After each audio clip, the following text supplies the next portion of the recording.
স্বৈরাচার নিপাত যাক, গণতন্ত্র মুক্তি পাক। আজ ১২ই ফেব্রুয়ারি বাংলাদেশে অনুষ্ঠিত হচ্ছে ত্রয়োদশ জাতীয় সংসদ নির্বাচন। আজকে গণতন্ত্র মুক্তির দিবস।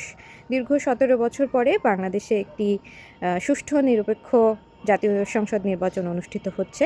আমি আমার ভোটাধিকার প্রদান করতে পেরে খুবই আনন্দিত। আশা ব্যক্ত করছি যে যে ফলাফলই আসুক, আমি বাংলাদেশের নতুন ভবিষ্যৎ নিয়ে খুবই আশাবাদী। এই জন্য ফলাফল যেটাই আসুক না কেন আমি মেনে নেব। কোনো রকম সহিংসতা, হিংসা, বিদ্বেষ, মারামারি এগুলোতে আমি বিশ্বাস করি না। আমি আশা করি বাংলাদেশের আমরা সচেতন নাগরিক হিসেবে সহিংসতার বিরুদ্ধে আমরা রুখে দাঁড়াবো। কারণ দিন শেষে আমরা দেশটাকেই ভালোবাসি। আমরা সবাই চাইবো আমাদের দেশ ভালো থাকুক, দেশের মানুষ ভালো থাকুক। দেশের উন্নয়নে যারা কাজ করবে তাদের পাশে তাদেরকে সহযোগিতা করব আমরা।